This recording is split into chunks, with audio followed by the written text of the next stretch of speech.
네, 어떤 교회가 될까라는 말씀의 제목으로 함께 은혜를 나누고자 합니다. 어떤 교회가 될 것인가? 특별히 우리 교회 설립 45주년을 맞이하면서 또 이 말씀을 우리가 생각해 보려고 합니다.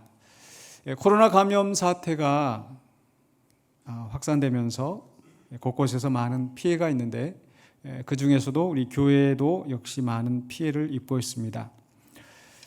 현장 예배를 우리가 드릴 수가 없고 또 교제할 수 없고 여러 가지 어려운 상황이고 또 전도하기도 쉽지가 않습니다.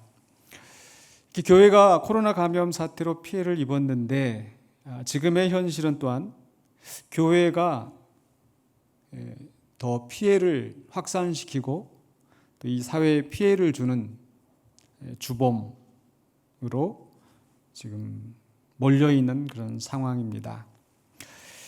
이번 코로나 재확산의 가장 중심에 교회가 있었고 목사가 있었고 그런 속에서 이제 전국적으로 위험한 그런 상황이 되었습니다. 이런 속에서 과연 교회가 또 예배가 어떠해야 하는지 또 성도들은 어떻게 행동해야 하는지에 대해서 우리는 근본적으로 질문을 던져야 될 것 같습니다. 특별히 우리가 교회 설립 기념주일을 맞이하면서 과연 우리는 어떤 교회가 될 것인가? 왜 이 교회가 세워졌고 또 이 교회가 어떤 목적을 위해서 유지되어야 하는지 그것을 우리가 생각해 볼 필요가 있다고 보입니다. 과연 교회의 목적이 무엇일까요? 우리 군산영광교회의 목적은 무엇입니까? 먹든지 마시든지 주의 영광을 위하여 하라. 그래서 우리 교회의 이름도 군산영광교회. 분명히 교회의 목적은 하나님의 영광을 위해 존재한다. 맞는 말입니다. 그런데 문제는 어떻게 하나님의 영광을 위해서 존재할 것인가? 그게 문제입니다. 과연 어떤 것이 하나님의 영광을 위한 것일까?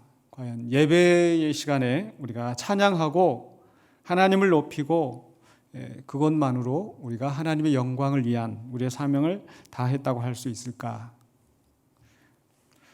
과연 그것이 우리 존재의 목적이고 교회의 목적이라고 한다면 어쩌면 오늘 우리는 교회 설립 45주년을 맞이하면서 좀 실패한 모습이 아닌가. 함께 모여 찬양할 수 없고 하나님께 영광을 돌릴 수 없고 적어도 그것이 교회의 존재의 목적이라고 한다면 우리는 어떤 위협을 무릅쓰고서라도 이 자리에 모여서 하나님께 찬양하고 기도하고 하나님께 영광을 돌려야 되겠죠. 그런데 과연 그것이 하나님이 원하시는 것이고 진정 하나님의 영광을 위한 것인지 우리는 점검해 봐야 되겠습니다. 전국적으로 교회 예배가 비대면으로 이제 전환시키라는 그런 내용이 나오고 특별히 이제 수도권에서 이게 확산이 되었기 때문에 이제 수도권에서 이제 예배가 금지되어지는 그런 상황이 되었습니다. 대면 예배가 이제 금지되어지는 상황이죠. 근데 이 속에서 이제 경기도 기독교 총연합회에서 이런 성명서를 냈습니다. 각 그 신문에 또 이런 발표를 했는데요. 신문에 나온 그 내용 그대로입니다. 큰 타이틀이 정부는 기독교의 생명인 예배를 함부로 제한하지 말라. 기독교의 생명인 예배를 함부로 제한하지 말라. 그 안에 좀 깨알 같은 글씨로 되어 있는데 제가 몇 가지만 좀 소개를 해드리려고 합니다. 정부는 기독교의 생명인 예배를 함부로 제한하지 말라라고 하면서 우리 기독교에서 예배는 목숨과 같은 것입니다. 교회의 존재 이유도 하나님께 예배를 드리기 위함입니다. 교회의 존재 이유를 하나님께 예배 드리기 위함이다. 그래서 그 예배가 목숨과 같고 그 목숨을 함부로 제한하지 말라. 그 생명을 함부로 제한하지 말라. 이렇게 이야기하는 거죠. 더군다나 계속해서 아무리 코로나 바이러스의 확산을 막는 것도 중요하지만 확진자도 없는 교회에서의 예배를 사실상 중단하라는 것은 교회의 정체성과 목적을 해체하라는 것입니다. 확진자가 나와야 교회 예배를 중단하고 확진자가 없으면 그대로 해도 된다는 것인지 확진자가 나왔으면 이미 감염이 퍼진 상태이기 때문에 예방 차원에서 그것을 막는 것인데 과연 이게 상식적인 말인지 더군다나 신학적으로 교회에서 예배를 사실상 중단하라는 것은 예배를 중단하라는 것이 아니고 교회에서의, 어쩌면 교회당에서의, 현장에서의 예배를 중단하는 것이 과연 교회의 정체성과 목적을 해체하라는 것인지. 다만 경기도 기독교 총연합회에서만 이런 성명을 내는 것이 아니라 충청남도 기독교 총연합회, 또 부산 기독교 총연합회, 또 무슨 아산시 기독교 총연합회 등에서 거의 유사한 내용으로 예배는 교회의 생명인데 왜 이런 교회를 행정명령으로 제한하느냐, 우리는 따를 수 없다. 그래서 지금 이 시간에도 대부분의 교회들이 비대면으로 전환하고 있지만 그러나 몇몇 교회들은 여전히 반발하고 현장 예배를 강행하고 있는 현실입니다. 여러분 어떻게 생각하십니까? 과연 기독교의 교회의 생명이 예배인가요? 교회의 존재 이유가 하나님께 예배 드리기 위해서 있는 것일까요? 물론 아주 틀린 말은 아니지만 현 상황에서, 현 시점에서 이런 주장을 하는 것이 과연 올바른 것인지 우리 말씀을 가지고 한번 되짚어 볼 필요가 있는 것 같습니다.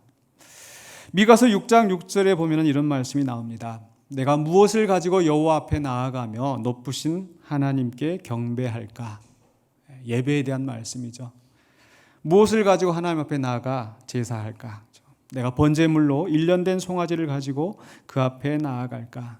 순결한 아주 좋은 송아지를 드릴까?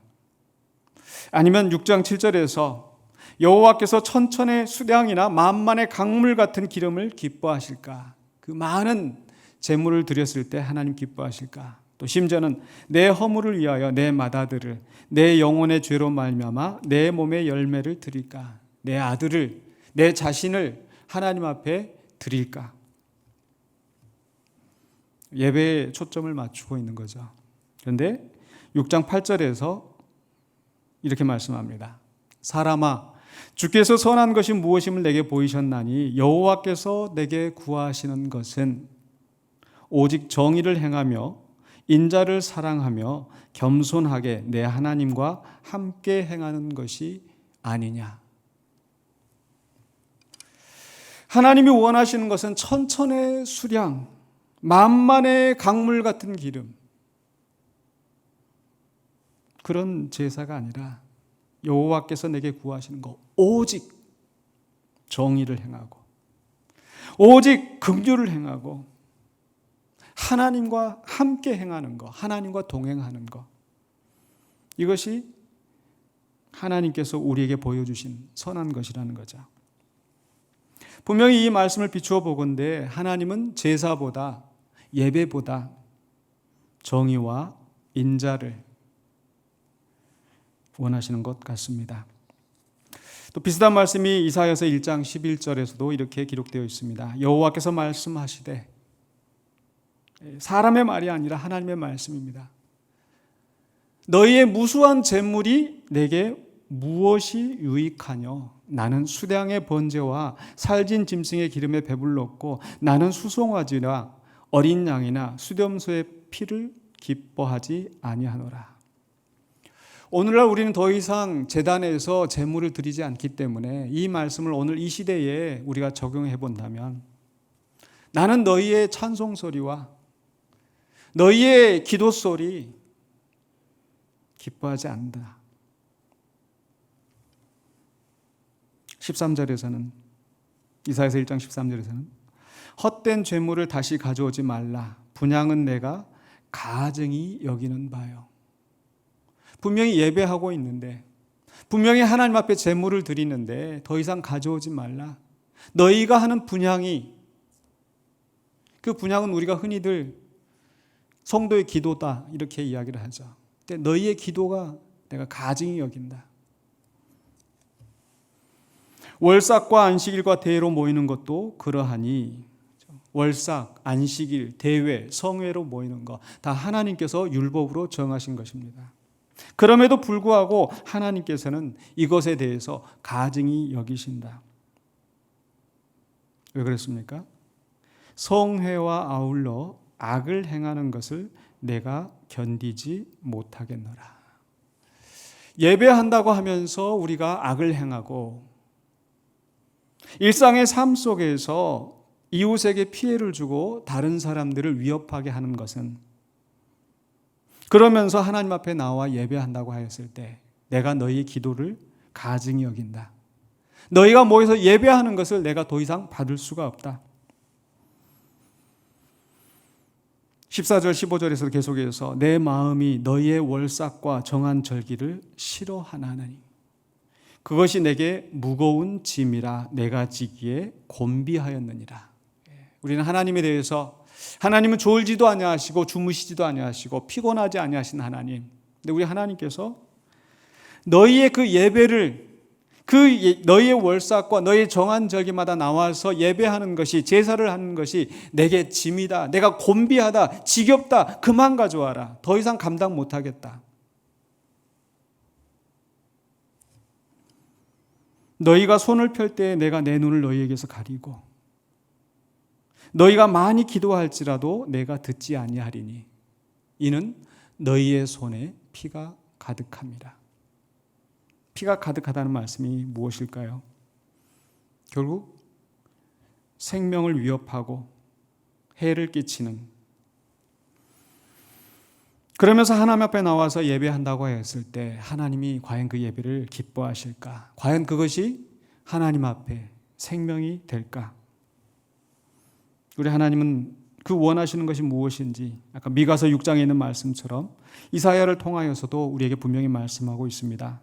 이사야서 1장 16절로 17절에 너희는 스스로 씻으며 스스로 깨끗하게 하여 내 목전에서 너희의 악한 행실을 버리며 행악을 그치고, 더 이상 그런 악한 행위들을 행하지 말고 선행을 배우며 정의를 구하며 학대받는 자를 도와주며 고아를 위하여 신원하며 과부를 위하여 변호하라 하셨느니라.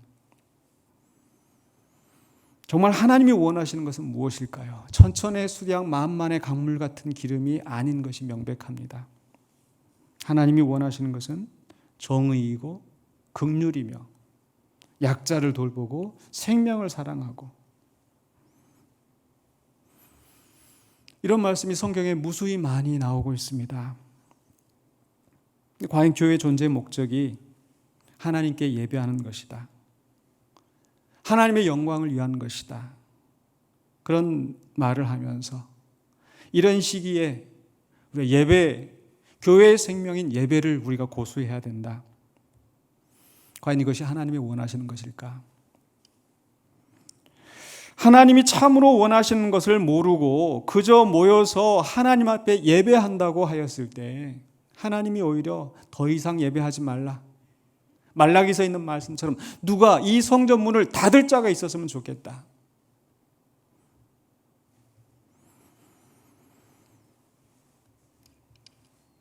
오늘 이사야서 1장 바로 이 16절, 17절, 15절에 있는 이 말씀을 가지고 손성찬 목사님이라는 분, 우리 주인태 목사님과 아주 친한 사이시고, 그래서 페이스북에 글을 올렸는데 우리 주 목사님이 공유를 하셔서 우리 성도님들도 또 들어본 말씀입니다.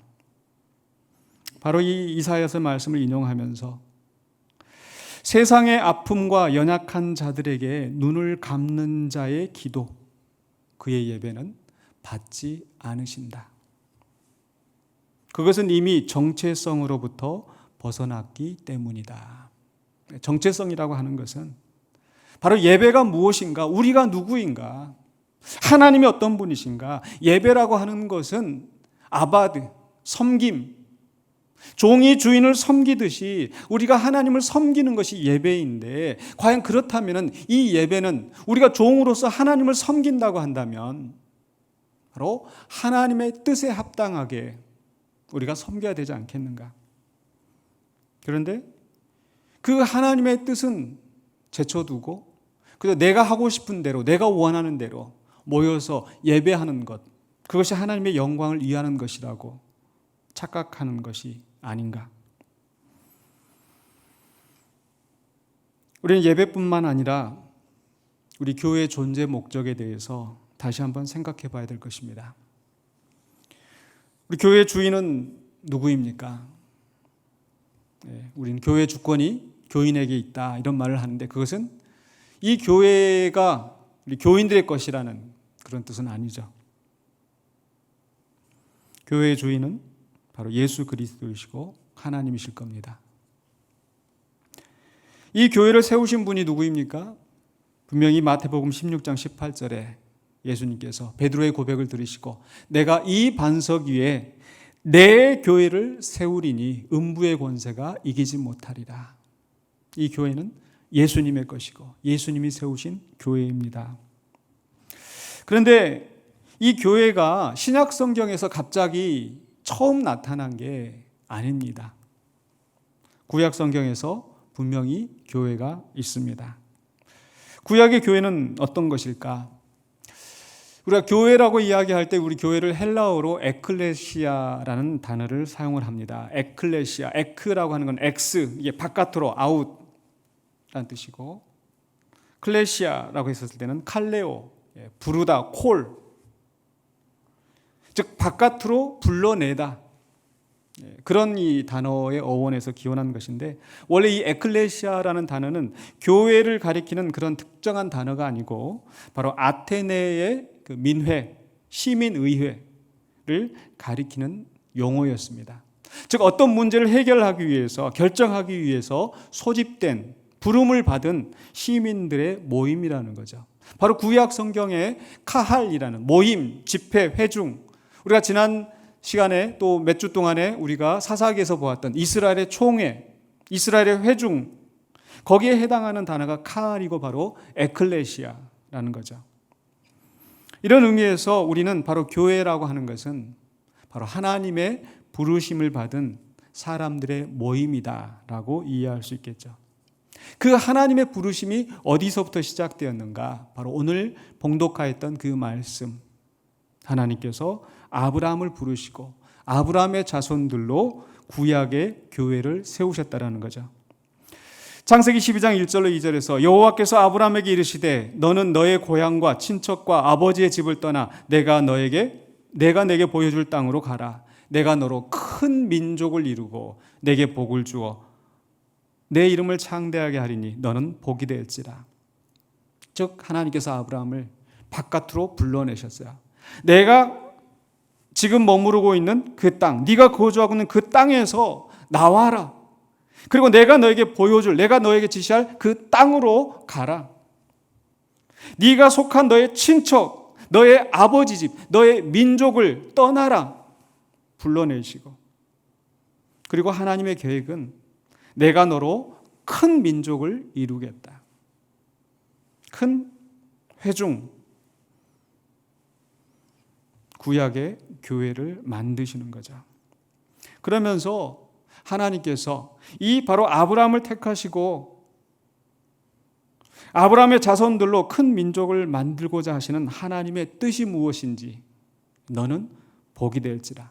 하나님께서 아브라함에게 복을 주실 뿐만 아니라 너는 복이 될지라. 12장 3절에 계속해서 너를 축복하는 자에게는 내가 복을 내리고 너를 저주하는 자에게는 내가 저주하리니 땅의 모든 족속이 너로 말미암아 복을 얻을 것이라 하신지라. 하나님께서 아브라함을 부르신 목적, 아브라함을 세우시고 그 자손들로 큰 민족, 큰 회중을 만드시는 목적, 구약의 교회를 세우시는 목적, 땅의 모든 족속이 너로 말미암아 복을 얻을 것이다. 왜 이 말씀을 하셨을까요? 그 앞에 1장부터 11장까지 말씀 속에서 보면 하나님께서 이 세상을 선하게 창조하시고 하나님께서 이 땅에 복을 주셨는데 3장에서 인간의 범죄로 말미암아서 땅이 저주를 받고 인간의 부패함이 땅에 가득하여서 노아의 시대에는 하나님께서 진노하시고 사람을 창조하신 것을 후회하시면서 땅을 다 쓸어버리실 정도로 이 세상이 부패하였습니다.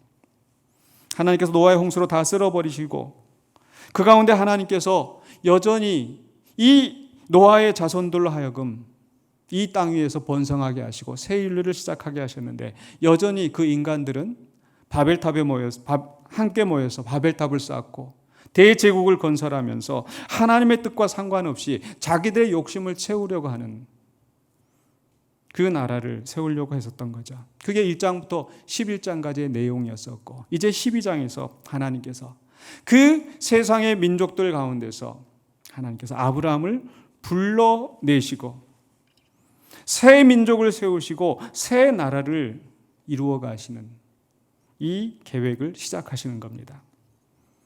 그 계획은 그들만 잘 사는 것이 아니라 결국 다시 이 온 세상이 복을 받게 하시려는 것. 그래서 창세기 18장 18절에서도 다시 한번 하나님께서 말씀하시기를 아브라함은 강대한 나라가 되고 천하 만민은 그로 말미암아 복을 받게 될 것이 아니냐. 아브라함의 자손들이 강대한 나라가 되어서 창대하여서 자기들만 잘 먹고 잘 사는 것이 아니라 결국은 천하 만민이 그들로 말미암아 복을 얻게 하시려는 것. 바로 이것이 하나님께서 이스라엘이라고 하는 구약의 교회를 세우신 뜻입니다. 즉 세상에 복이 되게 하는 것. 목사님, 그것은 이스라엘에 대한 이야기지 교회와 무슨 상관이 있습니까? 오늘 제가 시간이 없어서 자세하게 말씀드리지 못하지만 갈라디아서 3장에 보면은 분명히 우리는 아브라함이 믿음의 조상이고 우리가 그 예수 그리스도를 믿는 믿음으로 부르심을 받아서 교회로 세워진 것이 바로 아브라함의 자손으로서 복을 누리는 것과 관계가 있습니다. 그렇기 때문에 이것은 단지 아브라함의 이야기에서 끝나는 것이 아니라 이스라엘의 이야기에서 끝나는 것이 아니라 오늘 이 땅에 세워진 온 이방인들을 포함한 하나님의 교회에 대한 말씀인 줄로 저는 믿습니다. 그래서 교회의 존재 목적이 무엇일까? 교회는 어떤 교회가 되어야 할 것인가? 라고 했었을 때 저는 그것을 한마디로 이야기하면, 한마디로 압축하면 바로 세상에 복이 되는 교회가 되어야 한다고 믿습니다. 세상에 복이 되는 교회. 이 세상에 복이 되는 교회라는 설교의 제목으로 우리 김동호 목사님께서 지금 이제 날마다 기막힌 새벽으로 우리가 말씀을 접하고 계시는 분들이 많으실 텐데 바로 2012년 6월 24일 경기도 광주에 있는 평화교회 설립 28주년 그에 초청받아 가셔서 설교하신 설교의 제목이 세상에 복이 되는 교회였습니다. 그 중에서 이제 한 말씀이 바로 이렇게 이야기합니다. 교회의 존재 목적은 세상입니다. 세상이 교회를 위하여 있는 것이 아니라 교회가 세상을 위하여 있는 것입니다. 아까 경기도 총연합회하고 좀 다르죠. 교회의 존재 목적은 하나님께 예배하기 위함이다. 네?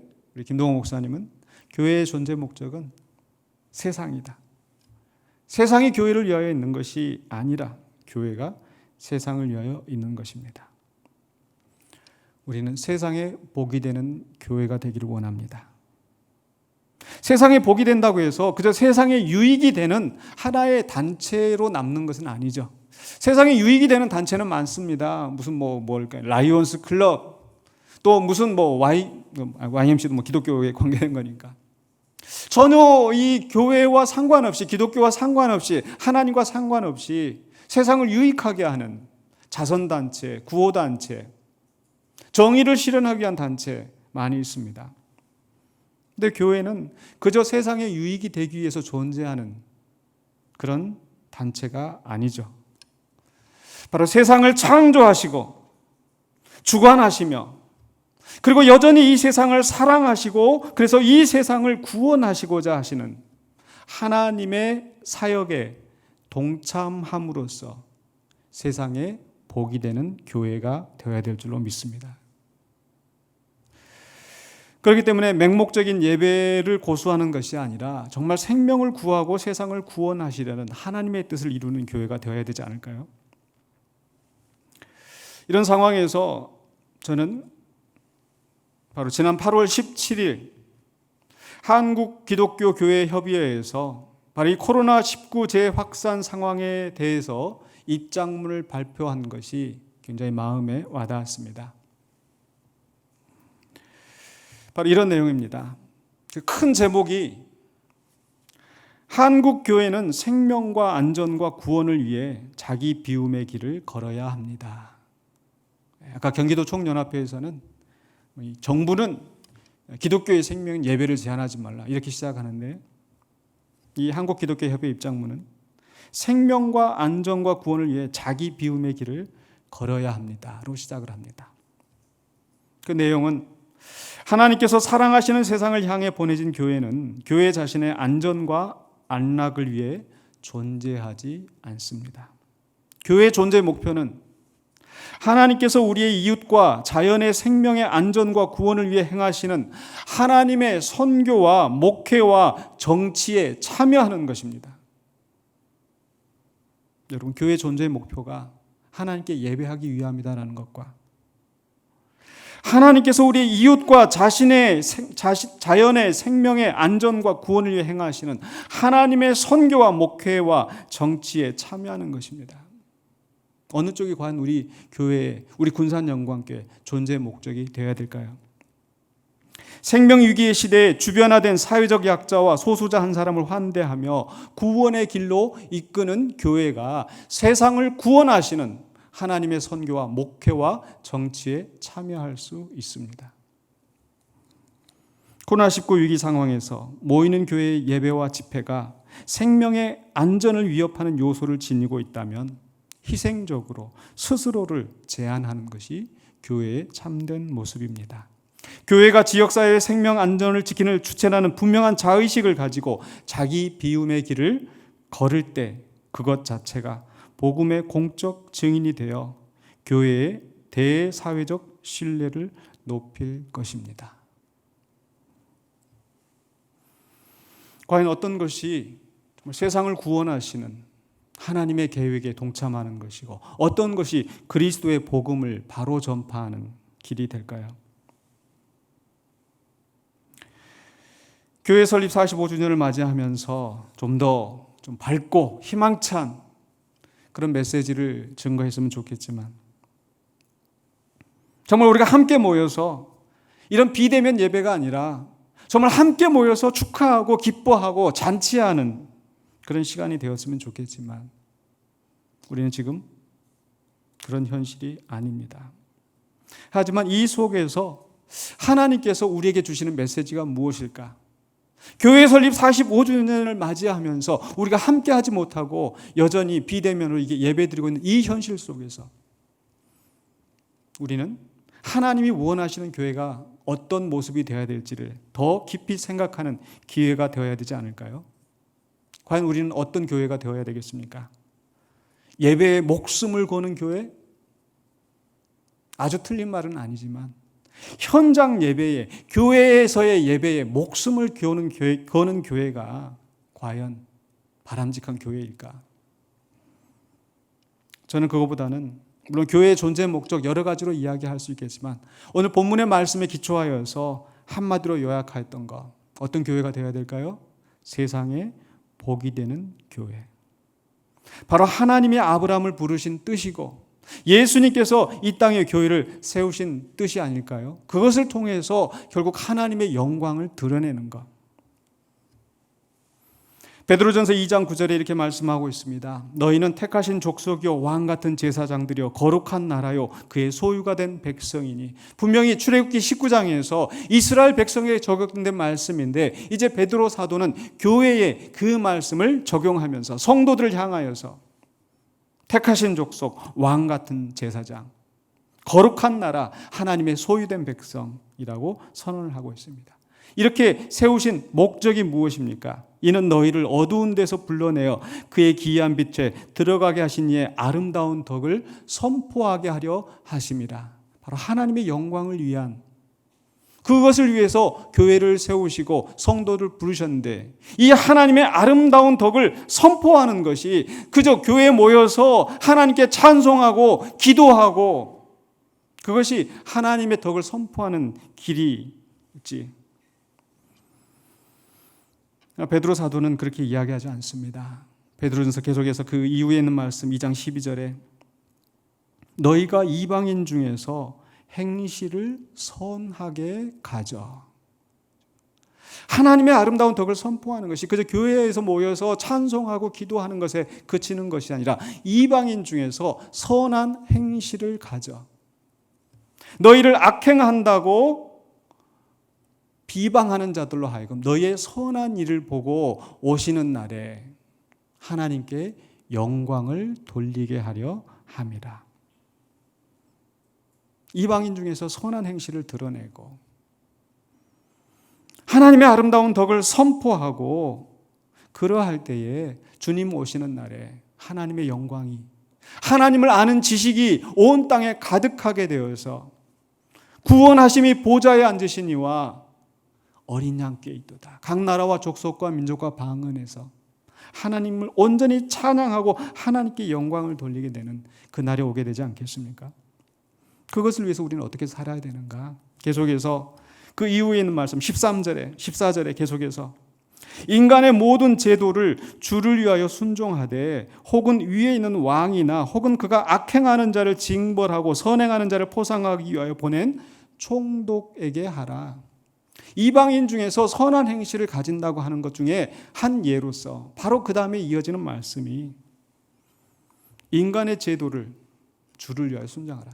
너희는 택하신 족속이고 거룩한 너라고 왕 같은 제사장이들이기 때문에 너희가 왕이야, 너희가 최고야. 그러니까 너희는 이 세상 나라에 복종할 필요가 없어. 이렇게 말씀하는 것이 아니라 주를 위하여 인간의 제도를 순종하라.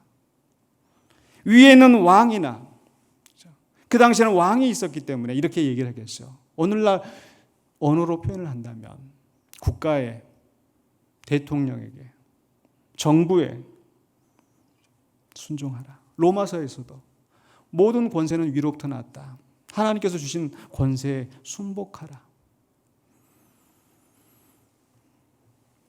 하나님께서 이 땅에 교회를 세우셨을 뿐만 아니라 또한 권세를 주시고 제도를 세우시고 그 제도는 악행하는 자를 징벌하고 선행하는 자를 포상할 수 있도록 공권력을 행사하게 만들었죠. 그렇기 때문에 그 공권력을 무시하지 말고 순종하라. 주를 위하여서. 계속해서 16절로 17절에 너희는 자유가 있으나 그 자유로 악을 가리는 데 쓰지 말고 오직 하나님의 종과 같이 하라. 무사람을 공경하며 형제를 사랑하며 하나님을 두려워하며 왕을 존대하라. 지금 코로나가 재확산이 된 이 상황들, 8.15 집회를 한다고 하면서 그 단상에서 쏟아져 나오는 그 험한 말들, 어떤 정치적으로 어떤 특정한 정당을 편드는 것이 아니라 과연 그것이 정당한 비판이고 과연 그것이 오늘 우리 교회가 성도가 해야 될 말인지. 보호네퍼를 들먹이면서 저 미친 운전사를 그 차에서 버스에서 끌어내려야 한다고 하는데 그것은 히틀러를 향하여서 했던 이야기죠. 과연 교회가 과거의 군사독재 시절에, 군부독재 시절에 정말 제 목소리를 내고 그런 외침을 했었던가? 물론 그런 외침을 하는 교회가 있었지만은 그렇지 않은 많은 교회들이, 특히 보수적인 교회들이 침묵하고 오히려 조찬 기도에 가서 그 독재자를 향하여서 축복하고 덕담을 하고 그러면서 정말 이 방역을 위하여서 애쓰고 있는 현 정부를 만약에 비난하고 무고한 말로 허위 사실로 비방하고 끌어내리려고 한다면 과연 왕을 존대하라. 인간의 모든 제도를 위하여 주를 위하여 순종하라. 라는 그 말씀은 어디 가는 것인지. 항상 정부를 따라가고 순종하라는 것이 아니라 정말 히틀러와 같은 또는 군부 독재와 같은 정말 하나님의 뜻에 명명백백하게 어긋난 인권을 탄압하고 부패하고 그런 정부에 대해서 우리는 소리를 높여야 되겠죠. 그러나 지금 이 시점에 과연 우리가 정부가 지금 교회를 탄압하고 있다? 예배의 자유를 억압하고 있다? 이것이 합당한 판단일지. 저 또한 지난 8월 24일 한국 기독교 장로회 총회에서 낸 성명서가 마음에 와 닿았습니다. 우리랑 입장이 다른 진보적인 교단이지만 적어도 이 문제에서만큼은 저는 이것이 바른 소리가 아니었을까, 이런 내용이었습니다. 정광훈 문제에 대해서 신랄하게 또 비판하면서 정말 우리 교회가 사회 앞에 참회합니다, 사죄합니다 라고 말한 다음에 교회를 향하여서 이런 말씀을 하죠. 지금의 코로나 상황은 우리에게 근본적인 물음을 던지고 있습니다. 교회에 대해서, 예배에 대해서, 믿음에 대해서 숱한 질문을 던지고 있습니다. 분명한 것은 교회는 세상 가운데에 생명을 살리신 그리스도의 몸으로 존재하는 공동체입니다. 교회의 정체성, 세상 가운데에 생명을 살리신 그리스도의 몸으로 존재하는 공동체. 하나님이 세상을 이처럼 사랑하사 독생자를 주셨으니 이는 저를 믿는 자마다 멸망하지 않고 영생을 얻게 하려 하심이라. 세상을 구원하시기 위해서 하나님께서 그 아들을 보내셨고 그 아들을 통하여 교회를 세우셨기 때문에 교회는 세상 가운데 생명을 살리신 그리스도의 몸으로 존재하는 공동체로 이해해야 되지 않겠습니까? 그럼에도 종교의 자유, 헌법상의 자유를 내세우며 대면 예배를 비대면 예배로 전환하라는 방역 당국의 요청을 거부하고 나서는 목사와 교회들이 있습니다. 나의 종교적 자유가 남을 위험에 빠뜨릴 자유까지 포함하는 것은 아닙니다.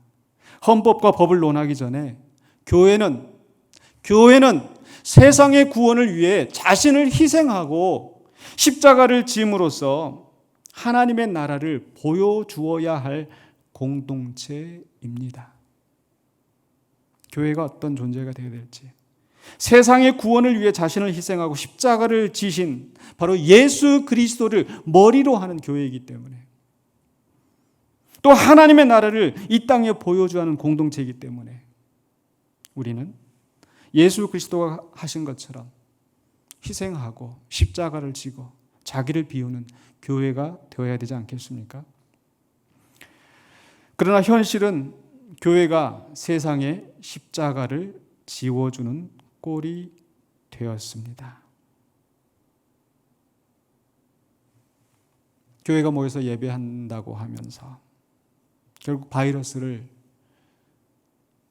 전하는 슈퍼 전파자가 되었습니다. 신천지가 그런 일을 할 때 우리는 신천지를 향해서 비난하고, 세상 사람들이 신천지와 교회를 구분하지 않고 교회를 비난할 때 우리는 신천지와 다르다라고 했는데, 지금의 모습을 보면 오히려 신천지보다 더 악하다고 하는 비난을 듣고 있지 않습니까? SNS에서 이런 글이 올라왔습니다. 교인들에게, 한국 교인들 모두 십자가 목걸이를 해주세요.